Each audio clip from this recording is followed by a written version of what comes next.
Hi friends, welcome to Vaijayanthi kitchen. நம்ம கிச்சனில் இன்றைக்கி சூப்பரான டேஸ்டான பொங்கல் ரெசிபி தான் பார்க்க போகிறோம். அதுக்கு முன்னாடி ஒரு சின்ன ரெக்வஸ்ட் ஃப்ரெண்ட்ஸ், என்னோடய சேனலை சப்ஸ்கிரைப் பண்ணலைன்னா ரெட் கலரில் சப்ஸ்கிரைப்னு இருக்கும், அதை அழுத்திக்கோங்க. பக்கத்துலேயே பெல் சிம்பிள் இருக்கும், அதையும் ப்ரெஸ் பண்ணிக்கோங்க. வாங்க வீடியோக்குள்ளே போகலாம். இப்போது இந்த கிளாஸில் ஒரு கிளாஸ் அரிசி, பச்சரிசி, ஒரு கிளாஸ் பாசிப்பருப்பு, அந்த ரெண்டும் சேர்ந்து கழுவி நான் ஊற வச்சுக்கிறேன். பாசிப்பருப்பு வந்து லைட்டாக வறுத்துட்டு சேர்த்துக்கோங்க. ஒரு 20 நிமிஷம் நான் ஊற வச்சு எடுத்துருக்கிறேன். இப்போது இதுக்கு தேவையான அளவு தண்ணி ஊற்றிக்கலாம். இப்போ இந்த டம்ளரில் நம்ம மொத்தம் 2 கிளாஸ் எடுத்துருக்கோம், 1க்கு 3.5. ஸோ அதனால் நான் 7 கிளாஸ் தண்ணி எடுத்துருக்கிறேன். அதை சேர்த்துக்கிறேன். இப்போது குக்கரில்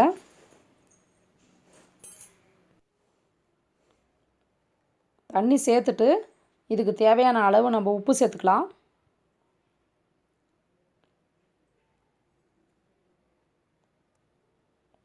நல்லா கலந்து விட்டுட்டு ஒரு வாட்டி நம்ம இப்போ ஸ்டவ் பற்ற வச்சு குக்கரை வச்சிடலாம். இது ஒரு 3 to 4 விசில் வரட்டுங்க. விசில் வந்தாச்சு. நம்ம இப்போ இது விசில் அடங்குற வரைக்கும் ஒரு ஓரமாக வச்சுட்டு ஒரு கடாய் வச்சுட்டு இதுக்கு தாளிப்பு கொடுத்துடலாம். நம்ம தாளிப்புக்கு ரெடி பண்ணிக்கலாம். ஒரு 2 டேபிள் ஸ்பூன் நெய் விட்டுட்டு 3 டேபிள் ஸ்பூன் ஆயில் விட்டுக்கலாம்.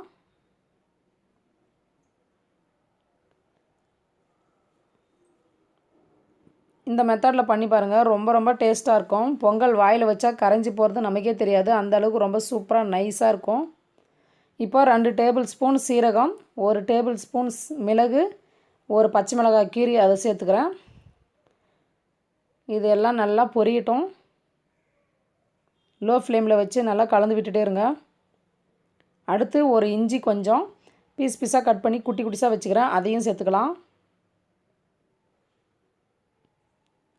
சேர்த்துட்டு அதோட பச்சை வாசனை போகிற வரைக்கும் நம்ம வதக்கலாம்.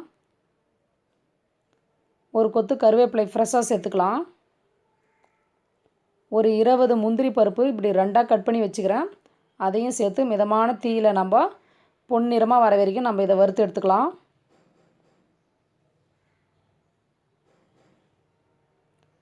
பெருங்காயத்தூள் ஒரு 1/2 டீஸ்பூன் சேர்த்துக்கோங்க. நல்லா கலந்து விட்டுக்கோங்க. இப்போ இது முந்திரி பருப்பு ஒரு 2 நிமிஷம் இந்த மாதிரி வறுத்துனோம்னா கலர் வந்துடும். கருகிற அளவுக்கு விட்டுறாதீங்க, கரெக்டாக இந்த அளவுக்கு வந்தால் போதும். அவ்வளோதான். நம்ம இப்போ ஸ்டவ் ஆஃப் பண்ணிக்கலாம். இப்போ அடுத்து நம்ம குக்கரில் வச்சுருந்தோம்ல, அது வந்து விசிலாக ரிலீஸ் பண்ணிவிட்டு பார்க்குறோம். எவ்வளோ சூப்பராக கரெக்டாக வந்துக்குது பாருங்கள்.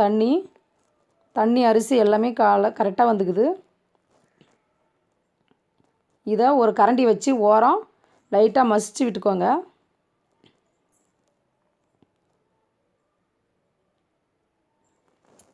இப்போ தாளித்து வச்சுருந்தோம்ல முந்திரி பருப்பு, அதை சேர்த்து நல்லா ஒரு 2 நிமிஷம் நம்ம கலந்து விட்டுக்கலாம். ரொம்ப வாசனையோட நம்ம பொங்கல் இப்போ ரெடி ஆயிடுச்சு.